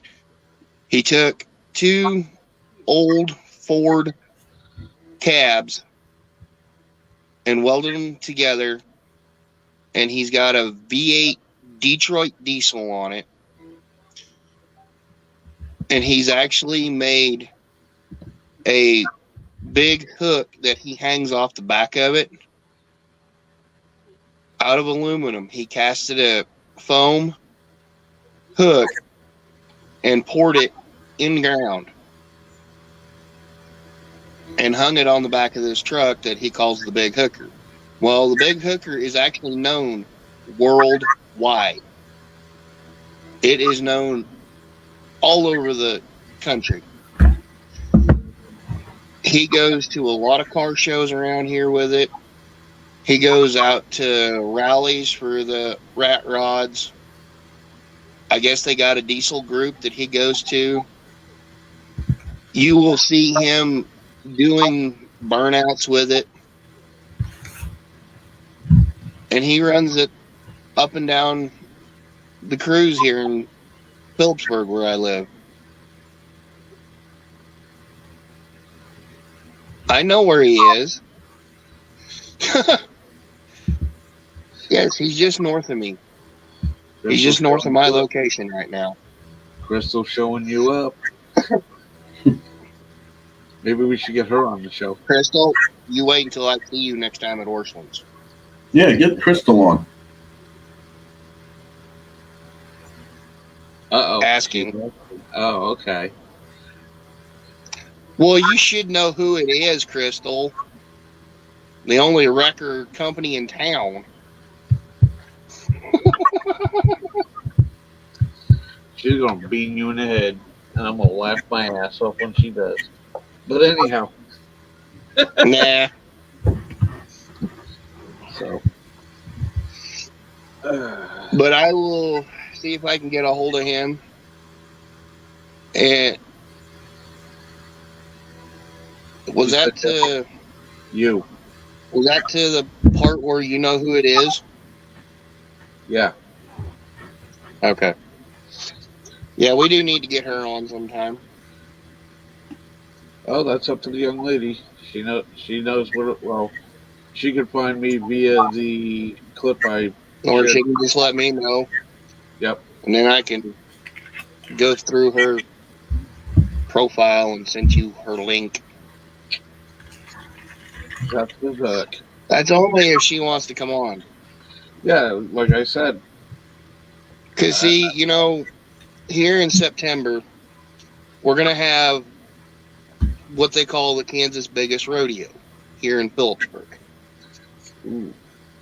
And who know better to talk about rodeo stuff than somebody that does barrel racing and knows the rodeo circuit than she does. So she wants to come on some night and have an hour to talk about Kansas biggest rodeo. You know, this town fills up. She says it's August. No, it's September. Or is it August this year? Oh, I was gonna say if the show's if that's in August, mind you, we're taking a month off because. No, she is right. She is right. Okay. She is right. I mean, we can talk about It's towards the end of August. It's 3 days. Right, we can talk about it in July if you want, because don't forget, August, we're taking a month off because I'll be in Nevada for a month with Burning Man, which this helmet will be going with me, and I'll be there for work. Yeah, it's the first weekend. Okay, so yeah, so July. August. Okay, July's perfect then. Okay. So yeah, that'll be like we get it advertised at like all through the month of July up until we're not on. So there you go. For the month. So yeah, just a FYI for the people at home that are watching this, and if you're watching this show later on rerun, no, not rerun from the TV show back in the late 70s, early 80s. Good times. No, not Good Times. That was what the hell was the name of that TV show? The one guy's character was named Roger, and I forget the rest of the other people that were there. I thought that was Good Times. Maybe not. No. You're thinking Jimmy Walker, JJ Walker, JJ. But Jimmy Walker, you're thinking of. Okay. Yeah. No, this is I forget the name of the show. It was a late 70s show back in the day. But anyhow, there was a guy named Rerun on there. Man, could he dance his ass off, I'll tell you that right now. And here we go with the dates. This year will be August 3rd, 4th, and 5th. Yep, that'll be.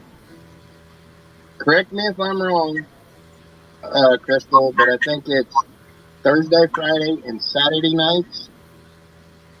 Or is it Friday, Saturday, and Sunday night?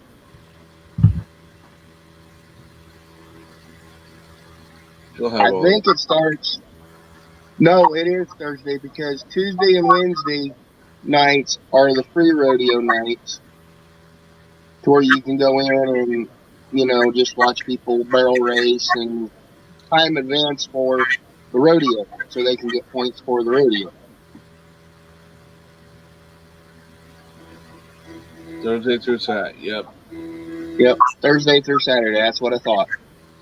Yep. I don't know why I keep thinking it's in September. Oh, wait, because that's when my birthday is. Yeah, mine too.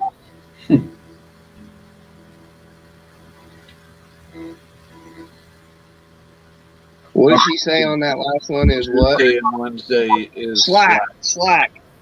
Yes, they call it slack. Is what they call it. But yeah. So we can do that, towards the end of July. There you go. Yeah. Maybe she can, which I do know one of the rodeo board members. Yeah. Yep, there it is, September 5th. And you're what? That's her birthday. And you're what? 27th. And I'm the 13th. Jesus. Virgos, we're crazy. We're out there. Ah. I know we do have a birthday coming up here shortly. Yeah. In July. Well, that's July. That's not shortly. That's like a few months out from now. Well, but what I'm actually thinking is, we'll do it 2 weeks prior. That show for the rodeo. This way, people have enough information and time to, make good plans so people can come out and go, ooh, go to the rodeo, yeah, and they can bring the kiddies and whatnot, and they'll have fun doing that. Yeah, and maybe this way, she can go ahead and find some more information out about it and whatnot, and get it out there. And we'll slap it up here. People already come from Nebraska, Oklahoma, Texas, Colorado, Missouri, all over. They come from all over to come out here to this Kansas Biggest Rodeo. Cool. All right. Now move on to other things. Any ideas about your truck? Like any new ideas of what you're doing or what? The guy that is supposed to have my grill guard on, we looked at it the other day at how we can do it. And okay. Cool. Well, maybe I can come out and get some video clips. There you go. We were supposed to do it last week, but he wasn't here. His truck broke down, so we didn't get to it. And then he went home sick today. So I'm not pestering him to get it done, but we are going to get the grill guard on, and he's looking to get everything from a headache rack. Sweet. Yeah, which reminds me, we got to get that light out to you sooner or later. So. Yeah, what about the other package? Yeah, that's right here. So I'm going to have to get... Is everything in for it? Yes. Just have to get the other fundage from Big D with what we were talking about the other day. Oh, I forgot about that. Remind me later how much you said. Hit me up later after the show. That or I'll yeah, I will. That or I'll send it. I'll send you a notation and the other link that we usually use, going back and forth. Yeah, do that. Do that, and then that way it reminds me for next week. That works. I do got to get that, and then he can just pay me. And then you just pass him the helmet. All right. What else is coming up?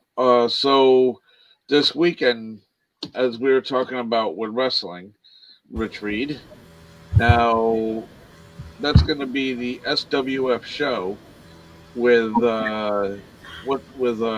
Rob Fury, correct? SWF, that's correct. Yep. Now, it was kind of funny how one of the stepdads mentioned the Mecca, which is the Knights of Columbus. And the reason why it's called the Mecca is because all sorts of wrestling has gone to that specific building. And there's all sorts of different wrestling organizations that go there. So, you know. That was always my question about Ridgefield Park, how it became, the Mecca. It's kind of a small, kind of unassuming place, but I assume it's because they're just willing to book more wrestling than everybody else. That's what I was guessing. I believe it was Kevin. Kevin, the older guy that's involved in the Knights of Columbus with SWF. I believe he was on the. I believe he got inducted right along with you for SWF. Yes, he did. Yeah, he's the main reason why. Yeah, Kevin's got connections, man. Oh, yes, he does. A lot of connections. Ooh, yeah. But yeah, so that's wow. He's got a lot going on for that. So yeah, I know I'll be there this Friday right along with you doing that show. Just a heads up, Steve Wolf. Sure. He's going to be setting up his thing for the next night. So he asked me if I can help him out because I mentioned to him in passing that I'm going to be there, and he goes, do you want to help out with setting up the ramp from the stage to the ring? And I'm like, yeah, sure. Just let me clear it with one person who I'm riding with, so they know what's going on. Yeah, I'll tell you more on that. Yeah. After the show. Yeah, we'll talk more about that a little later.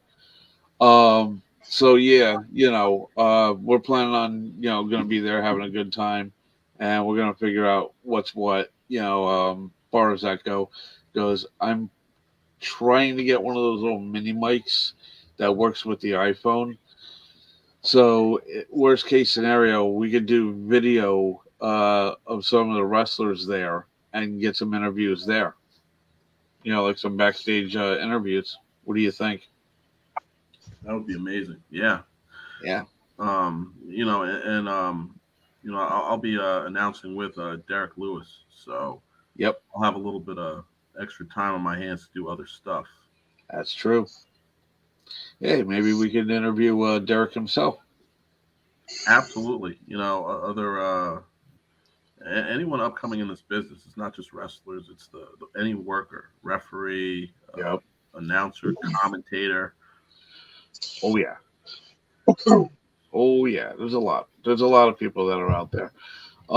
Speaking of commentators, it'll be May the 10th. Robbie Alessandro, if I said that correctly. Alessandro. That's right. There you go. Robbie. I just said it. Alessandro. I'm trying to say it in Spanish here. Hey, I'm practicing my Spanish. Anyhow, he's Italian, but yeah, it's similar. Well, Italian, Spanish, similar, languages are similar. It's just certain words are different in the languages. But he's going to be on the show on May 10th. So, stick around for that show. We're always interested in having new talent. He is a ring announcer as well, I believe. Not a ring announcer. He works side by side with me in LTW. We actually have a faction called Don't Touch the Jackets. Oh, okay. We've had a couple different rounds of T-shirts. We've gone through a couple different bodyguards, but at the core of it's always been Robbie and myself. Right. Oh, okay. But what does he do? Well, if you need a good bodyguard, there's one right there, Rockabilly. There you go. He'll bounce him out the door. Yeah, little old me just walking up to a wrestler and be like, "Look, I'll take your ankles out. Don't touch the ring announcers." That right there just makes me think of a chihuahua. Hey, I'm 5'3". Hey, listen, man, I tell you once, you're gonna meet my little friend. You know what I'm saying? Say hello to my little friend. Crack. Boom. There's something I've been wondering, Rich. What do you do to prepare for your shows? For getting up there in front of everybody? You know, it's to the point where I don't even prepare as much anymore, man. I just kind of keep to myself and just try to get all the nerves out and just try to mentally prep myself for each show because the nerves are still there. But sometimes I'll stand in a corner and I will practice a little bit and just say a couple things just to make sure my voice is on point and stuff like that. Or sometimes I'll experiment, if I want to say something a little bit different to add, just so I don't sound exactly the same as every other time. Now, when we do like auction and stuff like that, what we like to do is we'll hum to get our vocal cords loosened up and everything, so that way we don't sound like we swallowed a frog by the end of the day. Right. I've heard some guys that, you can hear them when they're talking like this, where it sounds like they're talking through their nose. Then there's other guys that you could hear where they're talking from way down deep. Right. Got that clear, crisp sound coming out. Well, that's where you usually get your voice from, is like from the diaphragm up. Right. Yeah. And I have to learn that. But like I've seen auctioneers, it just sounds like you took and plugged their nose and they're trying to auction. Right. You can't understand them half the time. That's something There's some. What are you Yeah. going to be connected to? Yeah, something like that. And which I know a lot of that is similar to, ring announcing too. You've got to prepare yourself a little bit to make sure, your voice is going to be clear all night long. Lots of other things too. Yeah. Yeah, and stay hydrated. So like drinking tea, tea really helps. It really soothes. A lot of warm water, not too much cold water. You should be drinking water for a multitude of reasons, but your voice is definitely one of them. Yeah. And that was one thing, that they kind of pressed in auction school too, is don't drink anything super cold or super hot. Right. Because then you got to go back and start your humming all over again and get everything all loosened back up. That's true. Well, I mean, if you notice, when I start the show, I usually just come out with the TV show, the TV announcer voice, and then just go from there. So I just go and do that. Whatever. But I actually got my cue from this gentleman right here on how to do that, believe it or not. Really? Yeah, you. The winter show we did over in Perth Amboy. That's where I got my cue from you on that. I'm like, oh, well, maybe he's got a point there. Yeah. So actually, when you were doing ring announcer at the outdoor show that we had at the garage, it was a city garage that we had a wrestling show at. I know we talked about this before, but yeah, we had a wrestling show in Perth Amboy back in December. It was after Christmas. I remember that because I did check the date. It was actually after Christmas. And we had it was actually before New Year's. I know that for a fact because it was like on a weekend and New Year's was like a day or two away or something like that. I think it was, if I remember correctly. So, but yeah, like I was saying, so we were out there and it was freezing cold. Yeah. Man, that was interesting. But, yeah, I wasn't too keen on the whole garage thing for one major reason because You know, what I didn't like was the birds. You know, the pigeons up above. I was kind of like, okay, we got pigeons here. Oh, that was rough, man. Being in that cold ass garage, man. I'll tell you one thing I learned about is those freaking those hand warmers. That those are you just squeeze them and they make the palm of your hands feel like fire. Oh, you're talking about the hand? You mean those little portable hand warmers? Yeah, you just take them out the package. You don't have to heat them up or anything. You just squeeze it.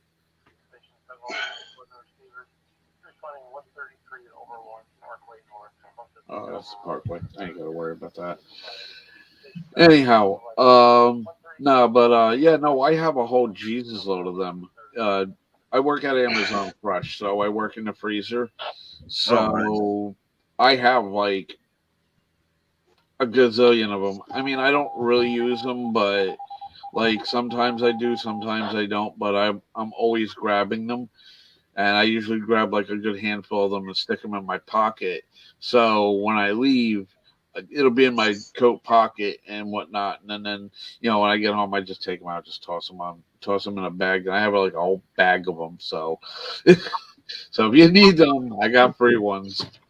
The hot pockets is what they're called. Yeah, hot pockets. I just remember I needed them that day because it was a fun show, but man, that weather was brutal. Yeah, I should have actually brought a case. I should have brought a box of those because I know I take a box with me like once in a while to like outdoor events, but that day I wasn't really thinking about it and I wasn't exactly prepared myself. But yeah, it was cold. The only way I stayed warm was like kind of running back and forth, you know, grabbing, you know, people's stuff, bringing it to the, you know, to the trailer, so this way they can put their stuff in the trailer and nobody won't be grabbing at it. And it was just, you know, it was pretty good though. I liked it, you know. But other than that, you know, like I said, but watching, you know, listening to what you were saying that day on the mic, well, not really on the mic, but you were actually, you know, you had to bring your voice up because we were talking about like a PA system or one of those little megaphones and whatnot. So, oh, and yes, I did actually manage to grab one from Harbor Freight. So, next time we need it, it's there. But yeah, like I said, that was an interesting show for what it is. I can't argue that it wasn't a bad show, except for, you know, just the coldness. Other than that, a lot of people were having fun. The kids came out, you know, other people who were just walking past didn't know what was going on, and they stopped dead in their tracks and came in and hang out.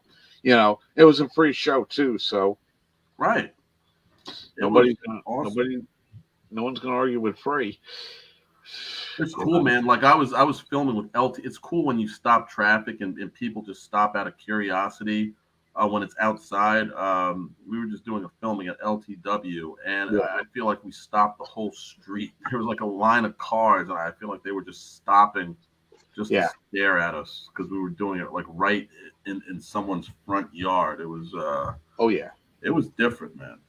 Oh yeah, it was. A lot of it's all different. It doesn't matter what what you're doing and where you're at. Someone's always going to stop to look.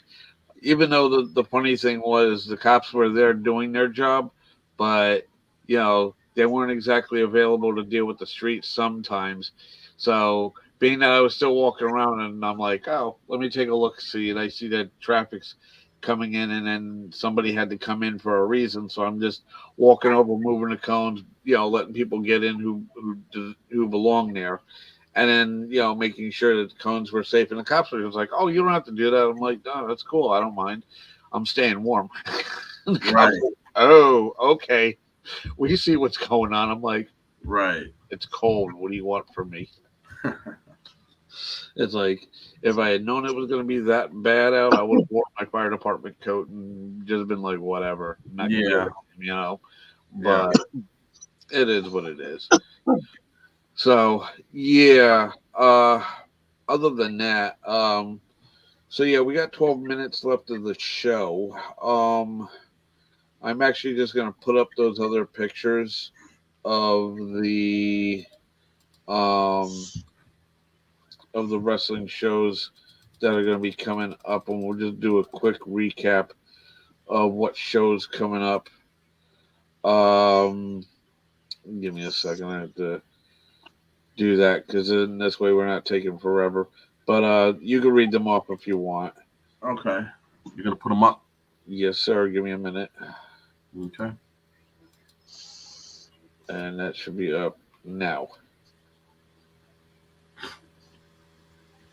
Okay, we have Friday. Can you make those a little bigger, please, if possible? Yep. Okay, we have Friday, April 21st, Emergence, the NYC Arena. What's the company? The company name is House of Glory Wrestling. Hog. Okay, awesome. Yeah. Yeah, those guys. Hog. It's a Hog. I don't know if you know who they are. Oh, yeah. House of Glory. I know of them very well. Yeah, as a matter of fact, one of my lady friends was wrestling there at Hog about a week ago. Becca, not from TCW, but the other Becca that has the 3 in her name. She was there. She was at Hog. What else? You ready? Yep. Okay. Okay, Yeah. Pro Wrestling Magic, Tub Thumping, their 8-year anniversary, Saturday, April 22nd, 2023, in Ridgefield Park. So there's a lot going on this Saturday, it sounds like. Pro Wrestling Magic, another big indie company that I know of. At the Mecca, as we were talking about, Ridgefield Park, New Jersey. Okay. Okay, TCW or Titan presents Next Level. This will be Saturday, April 29th. It will be in Toms River, New Jersey, at the Manchester Little League indoor facility. Let me know when you're ready. Yep, I'm ready. Okay. All right, we are going to have Wrestle Pro. They're going to be at the Rec Center in Rahway. It's going to feature a TLC match, Dan Mop, LSG, and Dion Russman. So that's Saturday, April 29th, once again at the very gigantic Rahway Rec Center. Oh, yeah, that place is big. Okay, and next we have Goddesses of War. Wrath of the Goddesses. It's going to be Saturday, May 20th in Aberdeen Township. Doors open at 2:30. Bell time is 3, so they're going to be starting pretty early. Yep. And if you need the link is in the scroll at the bottom here. So you can always look at that and catch where the link is at for your tickets and everything. All right. Next up, this is that IWA? Yeah, IWA. Okay. This is another event, April 22nd. It's going to be Chestnut Street in Nutley, New Jersey. I've been to their shows before. It's a nice little venue. And that's going to be IWA presents Mayhem. A lot of great wrestlers, some that I know on this poster. So definitely, you can also go to Nutley on April 22nd. Like I said, it looks like this day is pretty booked up with wrestling this Saturday. It's pretty awesome. Oh, yeah. That looks like Face on there and Vicious Vicky. And PJ Savage. Yeah. The Throne. There's a lot of people there. Yeah. I know this guy right here, up off to Face's left. We know him. He was at the Pro Fanboy show. Oh, okay. Yeah. So is the guy that's in the white T-shirt. He was there too. Oh, nice. Yeah, I remember who was there. Kind of funny though. All right. As we know about this one right here, which is the ISP wrestling shows. Yep. do we need to cover this or just move forward? Well, certainly. There's a lot. I'll just go through them very quickly. Make them bigger, please. Okay, April 28th, Avenel, New Jersey. I'll come back to May 6th. Union High School, May 11th. The Wayne Powell on May 12th. Barnegat High School on May 18th. May 19th, the next day, Montclair High School. And then the day after that is going to be Woodland Park, New Jersey. Coming back to May 6th, it is going to be ISPW presenting 80s Wrestling Con 4. There are going to be many wrestling legends there. And it's not just a convention. It's going to start, the convention will start in the morning. At the end of the night, there's going to be an actual wrestling show. But at the convention, like I said, there will be many wrestling legends, including Bret the Hitman Hart, which is huge. There's going to be Powers of Pain, I believe Demolition. Papa Shango is going to be there. Yep. There's going to be a lot of great people there. So this is one you're not going to want to miss. It's in Morristown, New Jersey, at the Men in Sports Arena. I can't wait to, and I'll be on the mic for the convention and the show. So Cool. Definitely be there. I got to get a hold of whatchamacallit, see if he needs extra hands for that show. Yeah. Who knows? All right. Wrestle Pro coming in hot. Okay, this is Peachtree Corners, Georgia, on Saturday, June 3rd. Yep. Yep. Wrestle Pro doing their thing. It's going to be on the shown on the Premier Streaming Network, and I believe that was also on the last Wrestle Pro show that we plugged earlier. It's going to be shown on the Premier Streaming Network, so you can see it live. You can also stream it. Go on to WrestleProOnline.com. There you go. Okay, we got this one coming up here. Oh, guess where? The Mecca, Ridgefield Park, on June 16th. WIN, which stands for Wrestling Is Now. This is going to be called Sunset Flip. So Friday, June 16th, in the Mecca, Ridgefield Park. There you go.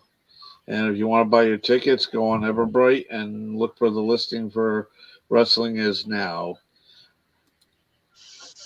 And then we got this one right here, which is at the Menin Sports Arena. This one is a comic convention. Same location as the 80s wrestling show. Yep. Or the 80s wrestling convention. Only on Saturday, the 24th, you will be able to meet wrestlers like Jimmy Hart, Mouth of the South, and Vicious Vicky, and I forget who this gentleman is. That's Rick Recon. That's the King Rick of Rock. Recon. Yep. Rick Recon. Yeah. Yep. A major star at ISPW. Had a fantastic match with Crowbar in a steel cage. Yeah. In the main event. People are already saying it's maybe the best ISPW match ever. Maybe we should get him on the show sometime, like, maybe on the 31st of April. See if we can get one of him. All right, I'll get on it. Okay. Of course, this one was already mentioned before, but as was mentioned before, for May 6th, that's the Menin show that has wrestling and also all sorts of different wrestlers, as you mentioned before. So, yeah, we talked about. Yeah, and there's the flyer for that day. Yeah, it's going to have other wrestlers I mentioned. There's going to be Nikita Koloff, Cowboy Bob Orton, the Powers of Pain, Dr. D. David Schultz, the author of The Slap Heard Round the World. For those of you that know, either remember or saw it on Dark Side of the Ring, he is an absolute legend in the sport. And I believe Wendy Richter. Yep. There's a name from the past. She's going to be there as well. So, as a matter of fact, Wendy Richter, sorry to cut you off, but Wendy Richter was also in a Cyndi Lauper video for the song for the one song that was for the movie The Goonies. If anybody remembers their '80s music, I forget the name of the song, but I do recall that Wendy Richter, Captain Lou Albano, and quite a few other people, Roddy Piper, and Nikolai Volkov, and some other people that was the Iron Sheik was in, and the Fabulous Moolah, I believe, was also in that as well. Was in the video for that Cyndi Lauper video for back in the '80s when they had rock and wrestling back then. That's awesome. Yeah, the golden era. So, Oh yeah, that would be kind of interesting to have Cyndi Lauper at this too, because she's technically part of wrestling. Oh yeah, she helped kind of spearhead it. She was a major face, like you said, alongside Captain Lou Albano. Yep. And I think Piper. What did he do to her? Did he slam her or? I believe he picked her up and put her through a table. Okay. I believe. Right, and this was classic Cyndi Lauper, with the orange hair and the red hair actually. Red, yeah, and red and blonde, but shaved on the side. I remember that. Yeah, so it would be pretty awesome, and I'd have to ask her to sing "Time After Time." That would be that's a timeless classic. Oh yeah, Girls Want to Have Fun. Sure. Another one right there too. All right, moving on to this one. Okay, Roselle Park High School. We're going to have pro wrestling. This is going to be. Can you make that bigger, please? Same day. May 6th. Okay, May 6th, Roselle Park. What's the company? I believe the company was ECPW. Sure. Yeah. They're also, very big. They run in the north. Gino Caruso. Is going to be a fundraiser for the class of 2024. So It's for a very good cause, and there's a few wrestlers on here, and definitely check it out. Yep. There you go. All that information for you to people read. All right. This one is was already mentioned about Union, New Jersey, so we're gonna skip this one. Okay. Here we go. Reborn. All right. TWC. This is going to be in Deer Park, New York, Sunday, May 13th. So TWC Reborn, and wow, that's a hell of a flyer. That's a lot of roster right there. It's scary to see all these people on there. You would think it's like it's all day, like the wee hours of the morning. Yeah, there's a lot. Who's the guy in the chef hat? I like that. I like that look. Looks like Chef Boyardee. Only a younger version. Younger version of Chef Boyardee. There you go. This is Reborn 2. TWC Wrestling. This one's going to be a family-friendly event in the afternoon. So Victor Perry is the special guest, and check this out, May 13th on a Saturday, and that'll start at 1 p.m. for VIP meet and greet, and then general admission is at 1:45 for the doors to open, and bell time is at 2:30 p.m. So don't forget to check these guys out. That's again May 13th. So you got plenty of time to check in for those who want to go to New York. All right, and this one is the event that I'm going to start from the top here.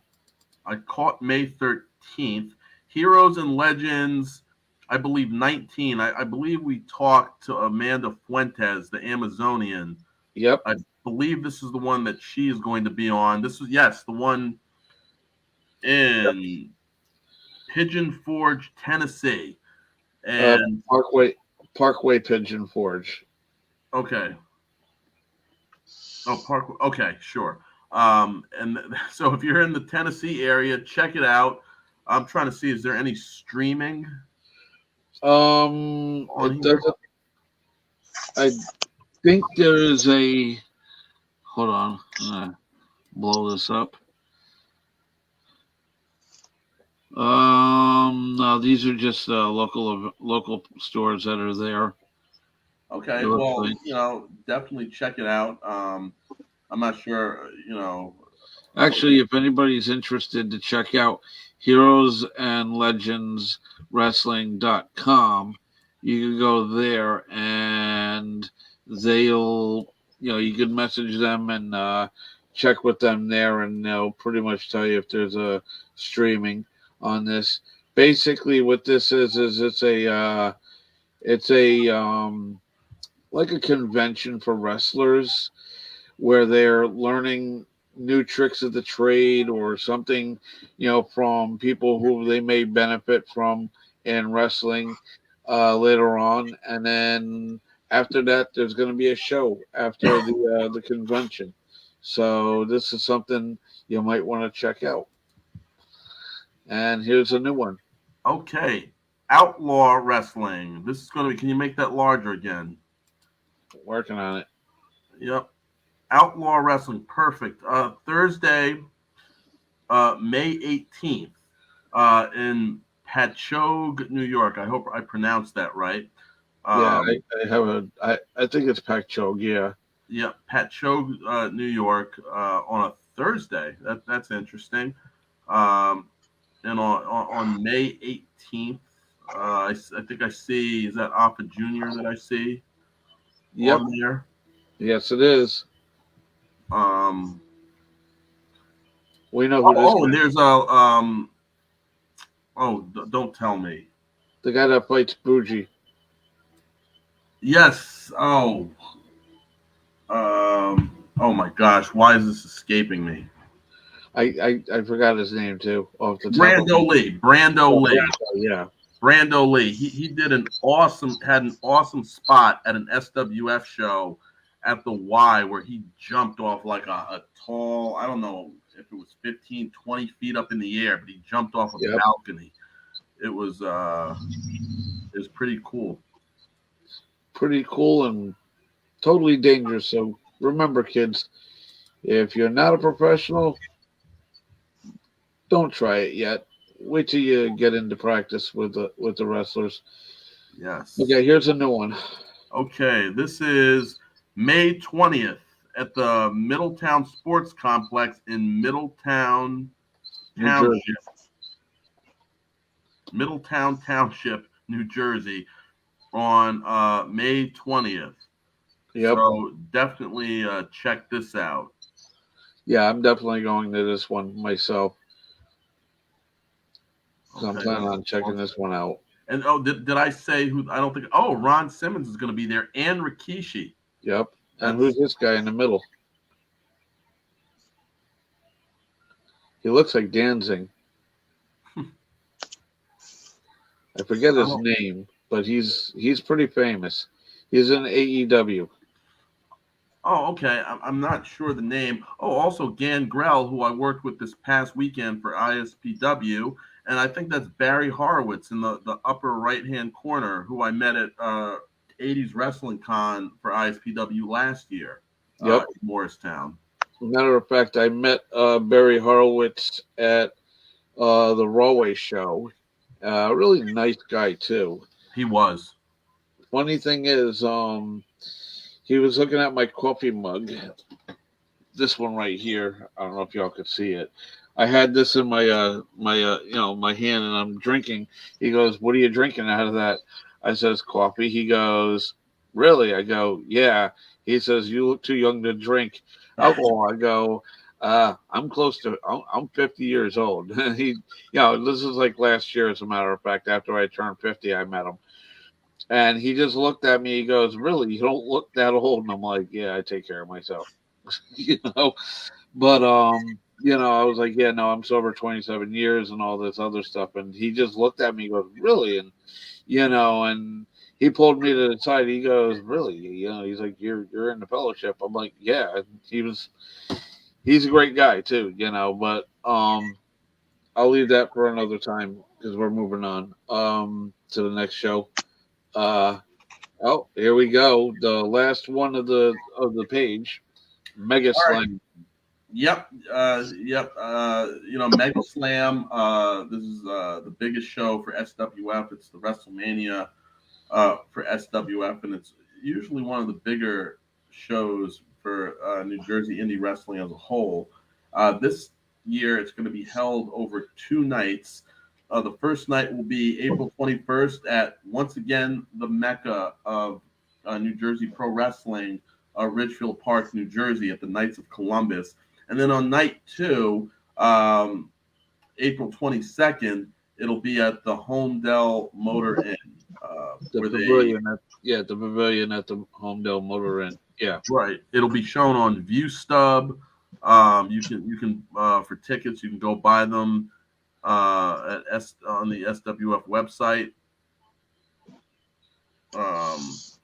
Yep. Oh, go to buy ticket. Yeah, okay. I got a little confused. Buytickets.at/SWF live. The formatting of that was a little bit different. So there you go.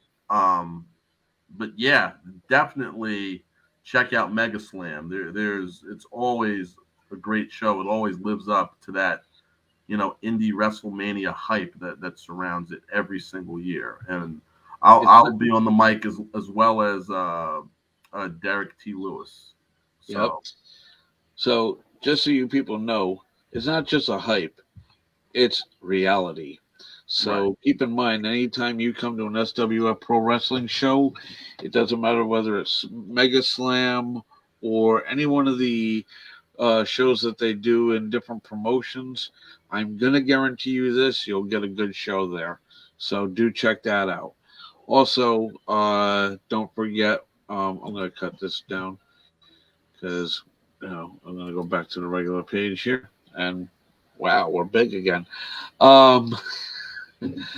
But yeah, like I said, also check out Titan Championship Wrestling. That's another one that is a great show to check out because they run decent shows as well. So yeah, like I said, people, you will find a lot of wrestling shows, and those are the two top shows going. Hopefully, one of these days we'll get Rob Fury on the show, the guy who created SWF Wrestling, and also try to get George as well on here too from Martial Law. Oh, I wouldn't mind. Yeah. I definitely wouldn't mind that. It's SWF. That's the place, man. I've been announcing there for years. And I'd love to get both of them on there, whether together or separately. It doesn't matter. Well, it looks like we went over the 2-hour mark. So, what we're gonna do is we're gonna close out the show, and for tonight we're gonna head on out. I'm gonna throw on a few preview videos and close us out. So stick around and for the back show. So stick around, guys. And I'm gonna just bring yourselves down, and then actually I'll do that. There you go. And ladies and gentlemen, children of all ages, just so you know, every Wednesday night we're gonna be here. Every Wednesday night and bringing you an awesome show. Hold on, I got a comment here. You too. Thank you, Crystal. Definitely stick around and get with Mr. Bulldog down there, and he'll talk more with you about getting you on the show. Okay. So yeah, like I was saying, we're here every week, running a different show. Of course, yes, there are wrestlers. We have ring announcers, bands, and so forth, and we're gonna try to have a variety of different shows. So if anything, stick around with us. It'll be a good ride no matter what what you're doing. If you're watching this on the replay, thank you for watching us, and come join us on a live show. So this way you can ask the questions to our guests. So this way, hey, you get your answers. You get your answers from those beautiful people who come on our show live. Well, for now, I'm going to get off. This is the Rockabilly Fireman signing off, and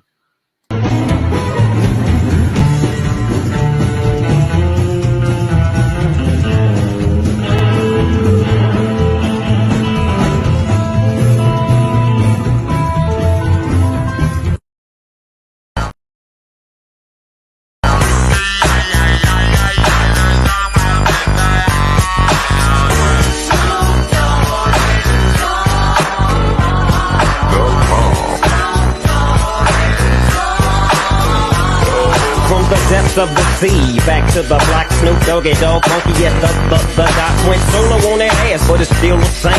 Long Beach is the spot where I serve my cane. Follow me, but don't lose your grip. 9 tris ain't the years there for me to fuck up shit. So I ain't holding nuts back, and motherfucker, I got 5 on the 20 sack. It's like that, and as a matter of fact, cause I never hesitate to put a nigga on his back. Yeah, so keep out the manuscript. You see that it's a must we drop gangsta. What's the motherfucking name? I'm funny how? I mean funny like I'm a clown, I amuse you, I make you laugh, I'm here to fucking amuse you. How the fuck am I funny? What the fuck is so funny about me? Tell me.